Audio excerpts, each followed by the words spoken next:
Hello बच्चों, कैसे हैं आप सब। आई होप कि आप सब बहुत बढ़िया हैं। आज हम करने वाले हैं वर्कशीट नंबर 1 विज्ञान की कक्षा 8 आपका जो गैप मटेरियल है ब्रिज कोर्स का उसका। तो चलिए बच्चों शुरू करते हैं। आज की वीडियो में हम बात करेंगे गोलीय दर्पण की। दर्पण मतलब वो वाला जो आप अपने घर पर यूज करते हैं समतल दर्पण, उसकी बात नहीं करने वाले हैं। आज हम गोलीय दर्पण की बात करने वाले हैं, वे दर्पण जिनका आकार गोलीय होता है, वृत्ताकार, सर्कुलर। ठीक है बच्चों। तो दो प्रकार के होते हैं, एक तो होता है उत्तल और एक होता है अवतल। उत्तल दर्पण होता है, देखो मैं आपको चित्र बना के बताता हूँ। ये जो है ना, ये आपका उत्तल दर्पण है, जहाँ किनारों पर जो हो गया आपका पतला और बीच में हो जाता है मोटा। और जो ये वाला है ना, बीच में हो जाएगा पतला और किनारों पर हो जाएगा मोटा, ये आपका अवतल। ये हो गया उत्तल और ये हो गया आपका अवतल, याद रखना। ठीक है। ये चम्मच है, चम्मच का शेप देखते हैं आप, इस तरह से होता है। ठीक है, चम्मच का। तो ये वाला जो है, ठीक है, ये जो है आपका अवतल है, याद रखना। ठीक है। धसा हुआ भाग आपका अवतल है और उभरा हुआ भाग जो है वो उत्तल हो गया।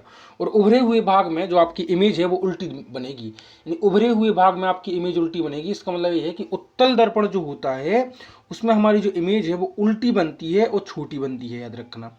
अब आपको अब समझ में आ जाएगा, अब जो मैं पढ़ाऊंगा। देखो देखो, अवतल और उत्तल दर्पण में अंतर क्या है। यदि किसी गोलीय दर्पण का परावर्तक पृष्ठ अवतल है तो उसे अवतल दर्पण कहेंगे, यानी जो उभरा हुआ है, याद रखना। ठीक है, सॉरी, अब उभरा हुआ नहीं है, धसा हुआ है, तो वो अवतल है। ठीक है। यदि परावर्तक पृष्ठ उत्तल है तो उसे उत्तल करेंगे। ठीक है, उल्टा।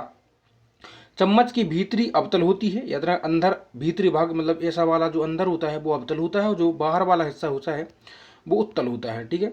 अब हम इसके देखो, इसका आप देख सकते हैं, इधर डायग्राम भी बना है। ये जो है आपका उत्तल दर्पण है और ये जो है आपका अवतल दर्पण है। ठीक है बच्चों। अब हम इसके क्वेश्चन आंसर पर चलेंगे सीधे। अवतल दर्पण किसे कहते हैं, तो देखो, जब किसी गोलीय दर्पण की परावर्तक सतह, ठीक है, परावर्तक मतलब जहां से कोई इमेज रिफ्लेक्ट होती है, परावर्तक सतह अवतल है यानी धसी हुई है, तो इसे अवतल दर्पण कहेंगे। ठीक है।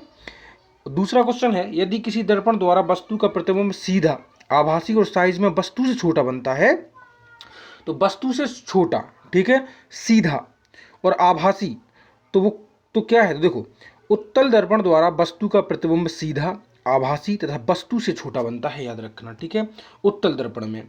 अगला है, स्टेनलेस इस्पात के चम्मच का भीतरी पृष्ठ, ठीक है, बाहरी पृष्ठ किस दर्पण की तरह कार्य करता है, तो मैंने बताया है, जो आपकी चम्मच होती है उसका भीतरी पृष्ठ जो है वो अवतल दर्पण बनाता है और जो बाहरी पृष्ठ है वो आपका उत्तल दर्पण बनाएगा। ठीक है। उत्तल दर्पण द्वारा बनने वाली प्रतिबिंब की प्रकृति कैसी होती है,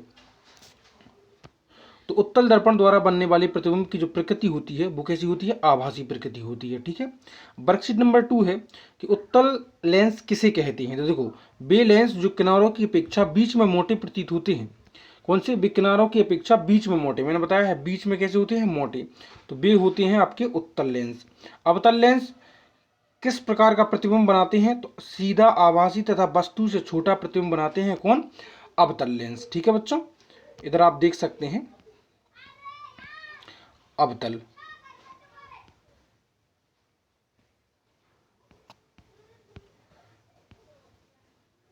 देखो, अवतल लेंस सदैव सीधा, आभासी और साइज में से छोटा प्रतिबिंब बनाते हैं।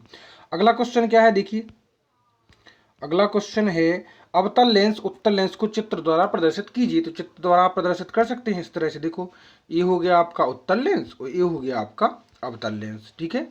अगला क्वेश्चन है, उत्तल लेंस द्वारा किस प्रकार का प्रतिबिंब बनता है, तो देखो, वास्तविक तथा उल्टा प्रतिबिंब बनता है।